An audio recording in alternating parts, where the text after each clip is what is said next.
ইকামতে সালাতের উদ্দেশ্য হচ্ছে সালাতের শুরু থেকে নিয়ে শেষ পর্যন্ত রাসূলের সুন্নাত অনুযায়ী পুঙ্খানুপুঙ্খভাবে বাস্তবায়ন করা।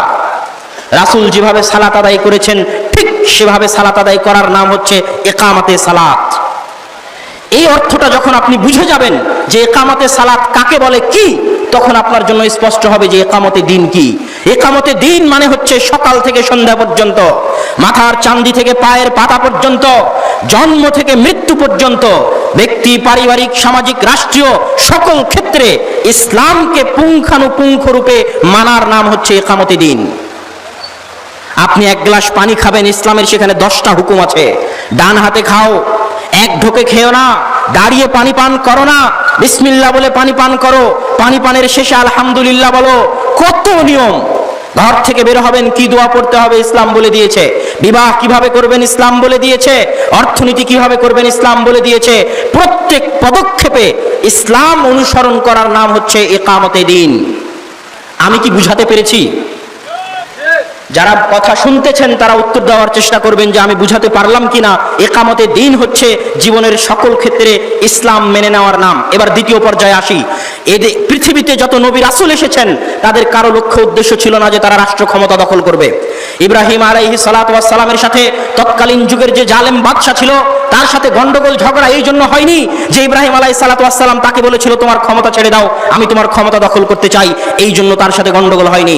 মুসা আলাইহিস সালাতু ওয়াস সালামের সাথে ফিরআউনের এই জন্য গন্ডগোল হয়নি যে মুসা আলাইহিস সালাম ফিরআউনকে বলেছিল যে তুমি তোমার ক্ষমতা ছেড়ে দাও, তোমার ক্ষমতা আমি দখল করব, এই জন্য গন্ডগোল হয়নি। মুসা আলাইহিস সালামের সাথে ফিরআউনের গন্ডগোল ছিল, মুসা বলছিলেন লা ইলাহা ইল্লাল্লাহ আর ফিরআউন বলছিল আমি প্রতিপালক। মুসা আলাইহিস সালাম ফিরআউনকে সংশোধন করার চেষ্টা করছিলেন, ক্ষমতা দখলের নয়।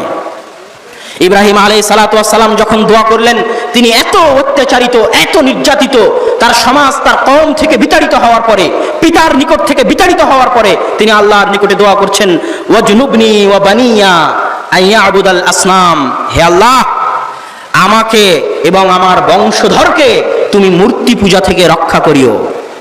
তিনি চাইলে এই দোয়া করতে পারতেন যে আল্লাহ আমাকে আর আমার বংশধরকে ক্ষমতা দাও, আমাকে আর আমার বংশধরকে রাজাদের অত্যাচার থেকে হেফাজত করো, কিন্তু এগুলো একটাও নবী রাসূল প্রেরণের উদ্দেশ্য ছিল না। তাদের একটাই উদ্দেশ্য হচ্ছে লা ইলাহা ইল্লাল্লাহ, আল্লাহ সুবহানাহু ওয়া তাআলার একত্ব, তাওহীদকে প্রতিষ্ঠা করা। এই জন্য রাসূল সাল্লাল্লাহু আলাইহি ওয়াসাল্লাম বলছেন উরিদাত আলাইয়াল উমাম, আমার নিকটে জাতি সম্প্রদায়কে পেশ করা হলো, জাতি সম্প্রদায়কে পেশ করা হলো। ফারাআইতু, আমি দেখলাম আন-নাবিয়্যু মাআহু রাহাত, একজন নবী যার সাথে মাত্র একদল মানুষ আছে, তারপর একজন নবীকে দেখলাম মাআহু রাজুলান, যার সাথে মাত্র দুইজন মানুষ আছে, তারপর একজন নবীকে দেখলাম মাআহু রাজুল, যার সাথে মাত্র একজন মানুষ আছে, তারপর একজন নবীকে দেখলাম তার সাথে কেউই নাই, লাইসা মাআহু আহাদ, নবী একাই, তার সাথে কেউ নাই।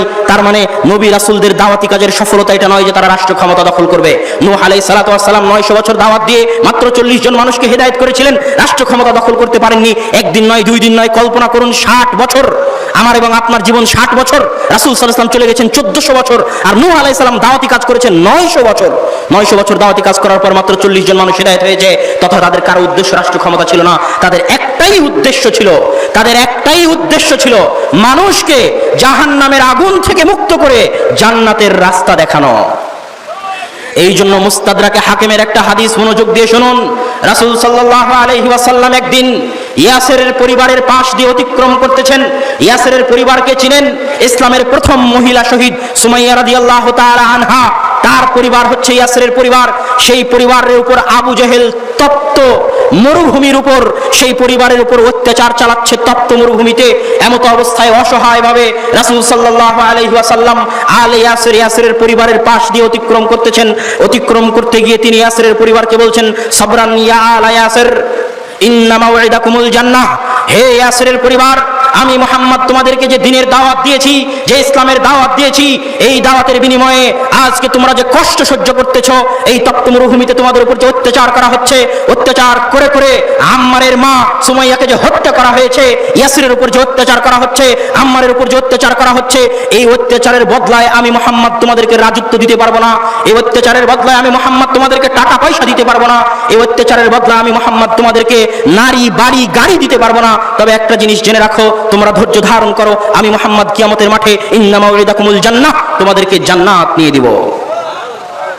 সুতরাং যত নবী রাসূল পৃথিবীতে এসেছেন তাদের দাওয়াতি কাজের একটাই উদ্দেশ্য ছিল মানুষকে জাহান্নামের রাস্তা থেকে মুক্ত করে জান্নাতের রাস্তা দেখানো, জান্নাতের পথ দেখানো। সম্মানিত উপস্থিতি, এবার তৃতীয় পর্যায়ের আলোচনা। যারা খারিজি তারা মনে করে তাদের একটাই দাওয়াতি কাজ, যে কোনো মূল্যে যে রাষ্ট্র ক্ষমতায় আছে তাকে অস্ত্র বিপ্লবের মাধ্যমে উৎখাত করতে হবে, উচ্ছেদ করতে হবে। কেন? মুসলিম রাষ্ট্রকে তারা কাফের রাষ্ট্র মনে করে, আর কবিরা গুনাহগার মুসলমানকে তারা কাফের মনে করে। তাদের উদ্দেশ্যে বলতে চাই, আল্লাহ সুবহানাহু ওয়া তাআলা পবিত্র কোরআন মাজিদে সূরা বাকারার 178 নম্বর আয়াতে বলছেন, ইয়া আইয়ুহাল্লাযীনা আমানু কুতিবা আলাইকুমুল কিসাস, ও হে ঈমানদারগণ তোমাদের উপর কিসাসকে ফরজ করা হয়েছে। কিসাস মানে কেউ যদি কাউকে হত্যা করে তাহলে তাকে হত্যা করে দেওয়া হবে। তাহলে যে হত্যাকারী তাকে আল্লাহ মুমিন বলে সম্বোধন করছে, হে মুমিন তোমাদের উপর কিসাস ফরজ করা হয়েছে। তোমাদের মধ্যে কেউ যদি কাউকে হত্যা করে তাহলে ওই মুমিনের উপর কিসাস কায়েম করা হবে। হত্যাকারীকে আল্লাহ মুমিন বলে সম্বোধন করছেন। আর এক আয়াতে আল্লাহ সুবহানাহু ওয়া তাআলা বলেন, সূরা তাহরিমের 4 নম্বর আয়াত, আল্লাহ সুবহানাহু ওয়া তাআলা বলেন, ইয়া আইয়ুহাল্লাযীনা আমানু তুবু ইলাল্লাহি তাওবাতান নাসুহা, ও হে ঈমানদারগণ তোমরা আল্লাহর নিকটে তওবা করো। পাপ না করলে তওবা কিসের? পাপ করলেই তওবা। আর আল্লাহ সুবহানাহু ওয়া তাআলা পাপী মুমিনদেরকে বলতেছেন তোমরা তওবা করো, আর তাদেরকে মুমিন বলে সম্বোধন করতেছেন, যা প্রমাণ বহন করে যে কবিরা গুনাহগার ব্যক্তি মুসলিম, ফাসিক মুসলিম, সে কাফের বলে গণ্য হবে না। আমি সংক্ষিপ্তভাবে তাদের রদ করতেছি, বেশি দীর্ঘ আলোচনায় যাচ্ছি না। সম্মানিত উপস্থিতি, এবং তারা দারুল ইসলামকে দারুল কুফর মনে করে, মুসলিম রাষ্ট্রকে কাফের রাষ্ট্র মনে করে। শেখ সালেহ আল উসাইমিন রাহিমাহুল্লাহ বিভিন্ন জায়গায় লিখেছেন যে একটা রাষ্ট্র কখন মুসলিম রাষ্ট্র বলে গণ্য হবে। তিনি লিখেছেন, যদি সেই রাষ্ট্রের শাসক হাকিম মুসলিম হয়, বাহ্যিকভাবে প্রকাশ্যভাবে কোনো কুফরি না দেখা যায়, সে যদি মুসলিম হয়, সেই দেশে বসবাসকারী অধিকাংশ জনগণ যদি মুসলিম হয়, এবং সেই দেশে যদি আর তাহজিব আল ইসলামী, ইসলামী সংস্কৃতির প্রাধান্য থাকে, মসজিদ আছে, মাদ্রাসা আছে, সালাত আছে, সিয়াম আছে, হজ আছে, যাকাত আছে, ইসলামী সংস্কৃতির যদি প্রাধান্য থাকে, তাহলে এই তিনটা জিনিস থাকলে সেই রাষ্ট্রকে মুসলিম রাষ্ট্র বলে গণ্য করা হবে। যদিও সেই রাষ্ট্র পূর্ণাঙ্গ মুসলিম রাষ্ট্র না হয়, যেমন একজন কবিরা গুনাহগার মুসলিম, ফাসিক মুসলিম, ঠিক তেমন একটা রাষ্ট্র যদি পূর্ণাঙ্গ মুসলিম রাষ্ট্র না হয়, তাহলে সেটা ফাসিক মুসলিম রাষ্ট্র, কিন্তু কাফের মুসলিম রাষ্ট্র, কাফের রাষ্ট্র নয়, দারুল কুফর নয়, যে আপনি তার বিরুদ্ধে সেই রাষ্ট্রে বোমা হামলা করে সেই রাষ্ট্রের সাধারণ জনগণকে কাফের ফতোয়া দিয়ে হত্যা করবেন। জেনে রাখুন, রাসূল সাল্লাল্লাহু আলাইহি ওয়াসাল্লাম বলছেন, লাউ আন্না আহলাস সামাই ওয়াল আরদি ইশতারাকু ফি দামি মুমিনিন ওয়াহিদিন লাআকাব্বাহুমুল্লাহু জামিআন ফিন-নার। দুনিয়ার মানুষ জেনে রাখো, দুনিয়ার মানুষ জেনে রাখো, সারা পৃথিবী, আসমান এবং জমিনের সকলেই যদি, আসমানের সকল ফেরেশতা, জমিনের সকল মানুষ এবং জিন একত্রিত হয়ে যদি, আসমান এবং জমিনের সকলেই একত্রিত হয়ে যদি একজন মুমিনকে হত্যা করে, আসমান এবং জমিনের সকলেই একত্রিত হয়ে যদি একজন মুমিনকে হত্যা করে, তাহলে আল্লাহ সুবহানাহু ওয়া তাআলা ওই একজন মুমিনকে হত্যা করার কারণে আসমান এবং জমিনের সকলকেই জাহান্নামে নিক্ষেপ করে দিবেন। কত কঠিন ও ভয়াবহ হাদিস! মানুষকে হত্যা করার বিষয়ে আরো ভয়াবহ আয়াত, আরো ভয়াবহ হাদিস আছে, কিন্তু আমরা আমাদের আলোচনা সংক্ষিপ্ত করতেছি। একটি হাদিস প্রমাণ করে যে যে ব্যক্তি কালেমা পড়েছে লা ইলাহা ইল্লাল্লাহ, তাকে হত্যা করা কতটা ভয়াবহ এবং কতটা কঠিন। সম্মানিত উপস্থিতি, এখানে আরো একটি বিষয় মনে রাখতে হবে, যে আমরা যারা জঙ্গিবাদী তৎপরতা পরিচালনা করে, তারা ইমাম ছাড়াই, নেতা ছাড়াই, রাষ্ট্রীয় ক্ষমতা ছাড়াই জিহাদের কথা বলে, অথচ সহিহ মুসলিমে রাসূল সাল্লাল্লাহু আলাইহি ওয়াসাল্লাম বলছেন যে জিহাদ পরিচালিত হবে, ইন্নামাল ইমাম জুন্নাতুন ইউকাতালু মিন ওয়ারাইহি, রাষ্ট্র নেতা হচ্ছে ঢাল, তার পিছনে থেকে জিহাদ পরিচালিত হবে। ইসলামে কিছু নিয়ম আছে, কিছু বিধান আছে যা রাষ্ট্র ক্ষমতা ছাড়া বাস্তবায়ন করা যায় না। যেমন জিহাদ রাষ্ট্র ক্ষমতা ছাড়া বাস্তবায়ন করা যায় না, হজ রাষ্ট্র ক্ষমতা ছাড়া বাস্তবায়ন করা যায় না, ঠিক ঈদের সালাত রাষ্ট্র ক্ষমতা ছাড়া বাস্তবায়ন করা যায় না। এই গ্রামে একদিন ঈদের সালাত, ওই গ্রামে একদিন ঈদের সালাত, এরকম নয়। দেশের ইমাম, দেশের নেতা যেদিন ঈদের সালাতের ঘোষণা দিবেন, সেই দিন মানুষ ঈদের সালাত আদায় করবে। এইরকম ইসলামে কিছু বিষয় আছে যেগুলো রাষ্ট্রনেতা ছাড়া সম্ভব নয়। তাই যারা রাষ্ট্রনেতা ছাড়াই জঙ্গিবাদী তৎপরতার মাধ্যমে মুসলমানদেরকে হত্যা করতেছে এবং রাষ্ট্র ক্ষমতা দখল করার চিন্তা করতেছে, তাদের এই ধরনের চিন্তা অত্যন্ত ভয়াবহ। সম্মানিত উপস্থিতি, আজকের মুসলিম বিশ্বে দেখুন, সিরিয়া দেখুন, ইয়েমেন দেখুন, মিশর দেখুন, লেবানন দেখুন, এই রাষ্ট্রগুলোকে দেখুন, প্রত্যেক যে রাষ্ট্রে মুসলিম সরকারের বিরুদ্ধে বিদ্রোহ করা হয়েছে, সেই রাষ্ট্রে শুধু মুসলমানদের রক্ত ঝরছে, শুধু মুসলমানদের রক্ত ঝরছে। আমি তো বলি, আজকের জঙ্গিরা যারা জঙ্গিবাদী তৎপরতা পরিচালনা করছে, তারা যত মুসলমানকে হত্যা করেছে, ইহুদি খ্রিস্টানেরা অত মুসলমানকে হত্যা করেনি। এই জন্য রাসূল সাল্লাল্লাহু আলাইহি ওয়াসাল্লাম বুখারীর হাদিসে বলছেন, ইয়াকতুলুনা আহলাল ইসলাম ওয়া ইয়াতরুকুনা আহলাল আওসান। জেনে রাখো দুনিয়ার মানুষ, এক সময় যখন এই জঙ্গি খারিজিদের আবির্ভাব হবে, যাদের বয়স অল্প হবে, তারা কি করবে তোমরা কি জানো? ইয়াকতুলুনা আহলাল ইসলাম, মুসলমানকে কাফের ফতোয়া দিয়ে মুসলমানদের হত্যা করবে। ওয়া ইয়াতরুকুনা আহলাল আওসান, আর যারা মূর্তি পূজক আছে, সত্যিকার যারা কাফের আছে, সত্যিকার যারা ইহুদি খ্রিস্টান আছে, তাদেরকে ছেড়ে দিবে, তাদেরকে হত্যা করবে না, আর মুসলমানদেরকে কাফের ফতোয়া দিয়ে হত্যা করবে। আর বাস্তবে তাই হচ্ছে, তাই ঘটতেছে। সম্মানিত উপস্থিতি, যদি কেউ রাষ্ট্র ক্ষমতার বিরুদ্ধে বিদ্রোহ করতে চায়, তাহলে দুটি শর্ত জরুরি ভিত্তি হতে লাগবে। এক, রাষ্ট্র যিনি প্রধান তাকে কাফের প্রমাণিত করতে হবে যে তিনি স্পষ্টভাবে বর্তমান যিনি রাষ্ট্রপ্রধান তিনি কাফের, এটা প্রমাণ করতে হবে। দুই, যদি প্রমাণ হয়ে যায় যে রাষ্ট্রপ্রধান কাফের, তাহলে তাকে সরানোর মতো ক্ষমতা থাকতে হবে। যদি সরানোর মতো ক্ষমতা না থাকে, তাহলে রাষ্ট্রপ্রধান কাফের হলেও তার অধীনে তার আনুগত্য করতে হবে। এটা ইসলামের নিয়ম। সম্মানিত উপস্থিতি, তারপরের কথা বলে আমি সামনের দিকে আলোচনা বাড়াবো। যারা জঙ্গিবাদী তৎপরতা চালায় তারা তো মুসলমানদেরকে হত্যা করে বিভিন্ন রাষ্ট্রে, বিভিন্ন খ্রিস্টান রাষ্ট্রে গিয়ে এমনি একজন খ্রিস্টানকে বম মেরে হত্যা করে দিচ্ছে এবং ইসলামের দুর্নাম করতেছে। আসলে একজন কাফেরকে আপনি কখন হত্যা করতে পারেন? একজন কাফেরও আপনার নিকটে 4 অবস্থায় নিরাপত্তা পাবে। একজন কাফেরও আপনার নিকটে 4 অবস্থায় নিরাপত্তা পাবে। একজন কাফেরও আপনার নিকটে 4 অবস্থায় নিরাপত্তা পাবে। এক, মুস্তামিন, যে কাফের আপনার দেশে এসেছে ভিসা নিয়ে, আপনার নিরাপত্তা নিয়ে। বাংলাদেশে কোনো কাফের রাষ্ট্রের কাফের যদি ভিসা নিয়ে আসে, বাংলাদেশ সরকারের নিরাপত্তা নিয়ে আসে, তাহলে তার রক্ত আপনার জন্য হারাম। ইসলামী খেলাফত যদি কোনো কাফেরকে তার খেলাফতের মধ্যে প্রবেশের অনুমতি দেয় নিরাপত্তা দিয়ে, তাহলে সে কাফের হওয়ার পরও তাকে আপনি হত্যা করতে পারবেন না। দুই, যারা মুসলিম রাষ্ট্রে ইসলামী খেলাফতের অধীনে জিজিয়া কর দিয়ে বসবাস করে, যাদেরকে কর নেওয়ার মাধ্যমে তাদেরকে নিরাপত্তা দেওয়া হয়েছে, তাদেরকে হত্যা করতে পারবেন না। তাদেরকে হত্যা করলে রাসূল সাল্লাল্লাহু আলাইহি ওয়াসাল্লাম বলছেন সে জান্নাতের গন্ধও পাবে না। তিন, যেই কাফের রাষ্ট্রের সাথে মুসলিম রাষ্ট্রের চুক্তি হয়েছে, ইসলামী খেলাফতের কোনো কাফের রাষ্ট্রের সাথে চুক্তি হয়েছে, ওই চুক্তিবদ্ধ কাফের রাষ্ট্রের কোনো কাফেরকে আপনি হত্যা করতে পারবেন না।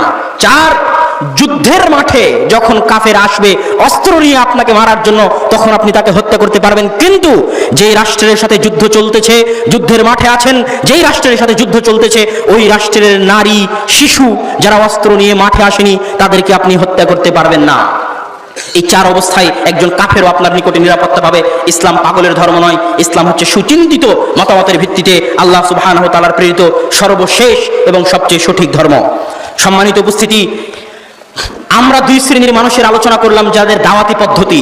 প্রথমে বলেছিলাম যাদের দাওয়াতের উদ্দেশ্য একটাই, শুধু আমল করো, আকীদার পরিবর্তনের আহ্বান নয়।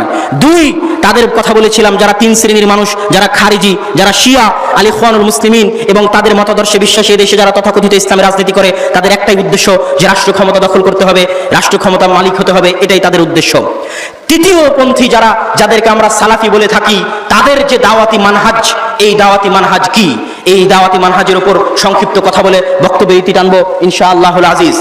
সালাফিদের দাওয়াতি মানহাজের কথা বলার শুরুতে বলতে চাই যে রাসূল সাল্লাল্লাহু আলাইহি ওয়াসাল্লাম হাদিসে বলেছেন, লা তাযালু তাইফাতুম মিন উম্মতি যাহিরিনা আলাল হক লা ইয়াদুররুহুম মান খাযালাহুম। জেনে রাখো, আমার উম্মতের মধ্যে একদল মানুষ চিরদিন হকের উপর টিকে থাকবে, তারা কিয়ামত পর্যন্ত হকের উপর টিকে থাকবে। কেউ যদি তাদের ক্ষতি করতে চায়, বিন্দুমাত্র ক্ষতি করতে পারবে না। এই যে দলের কথা, এই যে সম্প্রদায়ের কথা, এই যে জামাতের কথা রাসূল সাল্লাল্লাহু আলাইহি ওয়াসাল্লাম বললেন যারা কিয়ামত পর্যন্ত হকের উপর টিকে থাকবে, তাদের কি বলা হয় ফিরকায়ে নাজিয়া, তাদের কি বলা হয় তায়েফা মানসুরা, তাদের কি বলা হয় গুরাবা।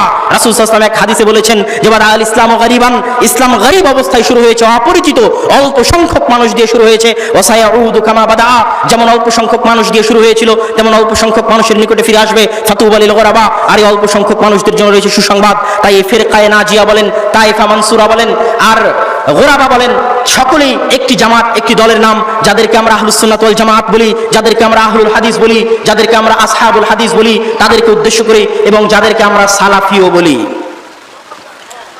এই ফিরকায়ে নাজিয়ার কারা অন্তর্ভুক্ত হবে? কেননা এই ফিরকায়ে নাজিয়ার মানহাজ আমরা আলোচনা করব, দাওয়াতি কাজে তাদের মানহাজ কি। এই ফিরকায়ে নাজিয়ার কারা অন্তর্ভুক্ত হবে এই বিষয়ে বলতে গিয়ে বলতে চাই, ফিরকায়ে নাজিয়া কোনো নির্দিষ্ট সময়, কোনো নির্দিষ্ট স্থান, কোনো নির্দিষ্ট সংগঠন, কোনো নির্দিষ্ট দল, কোনো নির্দিষ্ট ব্যক্তি, কোনো নির্দিষ্ট প্রতিষ্ঠানের সাথে খাস নয়।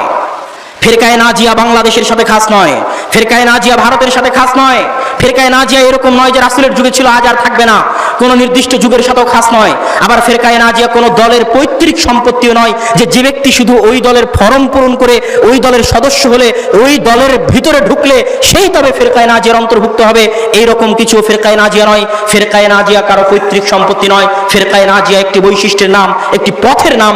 ওই বৈশিষ্ট্য যাদের মধ্যে পাওয়া যাবে, যারা ওই পথে আছে, যে কালেই থাকুক, যেই জায়গাতেই থাকুক, যে সময়েই থাকুক, যে প্রতিষ্ঠানেই থাকুক, যে দলেই থাকুক আর জঙ্গলেই থাকুক, তারা সকলেই ওই ফিরকায়ে নাজিয়ার অন্তর্ভুক্ত বলে গণ্য হবে।